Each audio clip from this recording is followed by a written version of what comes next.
CNN Center in Atlanta, I'm Lyn Vaughn. This is Headline News. Lawyers in the O.J. Simpson trial today are debating what the prosecution knew and when it knew it. A few minutes ago, Judge Ito rejected defense claims that prosecutors had known of retired police detective Mark Furman's racial bias and didn't tell anyone. At issue now are crime scene photographs the photographer says were taken at night, but Furman testified were taken around 7 a.m.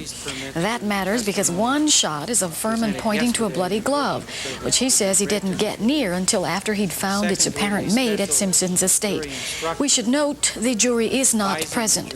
Earlier today, the judge rejected a second defense attempt to throw out the glove and everything else found after Furman scaled Simpson's wall. Yesterday, Furman himself returned to the witness stand but refused to answer questions.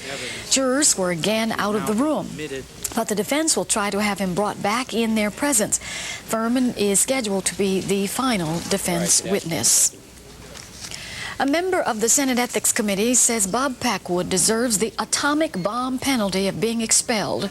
The Ethics Committee voted unanimously yesterday to expel Packwood from office. Chairman Mitch McConnell says the Oregon Republican showed a pattern of aggressive sexual misconduct and abuse of power. He says Packwood should be spending time behind bars, or would be spending time behind bars, if the charges had been heard by a criminal court. The Ethics Committee is releasing all of the relevant documents in its investigation of Packwood, some 10,000 pages. He has made at least 18 unwanted, unwelcome sexual advances on women. He intentionally obstructed the committee's inquiry by tampering with his diary. He asked lobbyists for jobs for his wife to reduce his alimony payments. His offenses, taken cumulatively and even individually, are unacceptable. By any standard, in any workplace in the United States of America, he would have been fired, and I voted to fire Senator Packwood from the United States Senate. Packwood denies, says he doesn't remember or contests most of the charges against him. California Democrat Barbara Boxer today called on him to step down. She says the Senate has pressing budget matters to attend to and shouldn't be diverted by having to vote on Packwood's future. This is an ugly situation.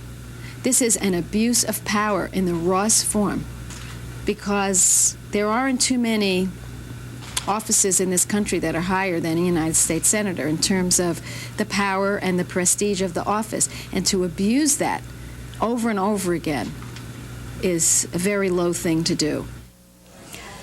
2/3 of the Senate would have to agree for Packwood to be expelled. Packwood would lose all retirement and health benefits if he is forced out. He would keep them if he steps down. Federal officials blame white separatist Randy Weaver for setting the stage for the siege of his home in Ruby Ridge, Idaho. They are now testifying at Senate hearings into the incident. Weaver's wife and son and a federal marshal were killed in the 1992 standoff. The head of the Bureau of Alcohol, Tobacco, and Firearms says no one should have died, but Weaver started the series of events by offering to sell illegal guns to an informant.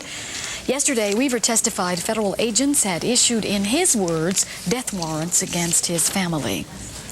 President Clinton says his 2-year-old campaign to reinvent government is a success. Vice President Al Gore joined the president in the Rose Garden today to announce $70 billion in proposed budget savings. Most came from suggestions to cut government jobs and bureaucracy. The president says with the budget battle looming in Congress, it is more important than ever to spend the people's money wisely. We cannot balance the budget in a way that will drive us into a prolonged recession, that will cut off our nose to spite our face, that will be penny wise and pound foolish, that will aggravate the wage stagnation and the other problems that people have in this country today, which means we have to have the money that is left to invest in ways that really serve the American people and serve their larger purposes. The president has proposed balancing the budget in 9 or 10 years compared with 7 years proposed by Republicans. The Space Shuttle Endeavour lifted off into the cloudy skies above Kennedy Space Center in Florida late this morning. Storms had threatened to delay the launch. The flight had been postponed twice because of problems with the rocket booster seals and a power generator. During the scheduled 11-day mission, the 5-member crew is to release and then retrieve 2 satellites.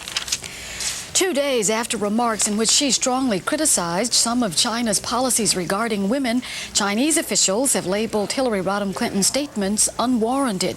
On Tuesday at the UN Women's Forum in Beijing, Mrs. Clinton denounced forced abortion and sterilization. She also criticized Chinese harassment of delegates at the companion NGO conference in suburban Beijing. Some of the Women's Conference delegates headed to the Great Wall of China today. Mei Li reports on their effort to symbolically weave women of the world together. They came by the busloads with a police escort to visit the Great Wall of China. But there were no diplomats, no dignitaries, just 200 NGO women on a very special mission to complete a project that took 2 years in the making. At the top of the wall is where the women began their long-awaited ceremony to weave the world with peace. 800 meters of handmade quilts and tapestries woven by women from 125 countries were stretched out along the Great Wall. This was only half the number of quilts that were actually made for the project, which started in Cambodia.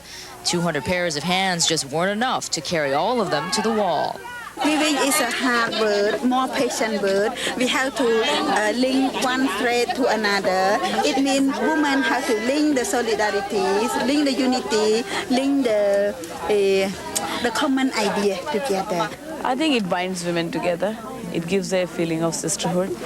It gives a feeling of that we are all one. We have all similar problems, similar aspirations, and similar goals. Women weaving peace around the world. And in the process of sowing that message of peace and unity,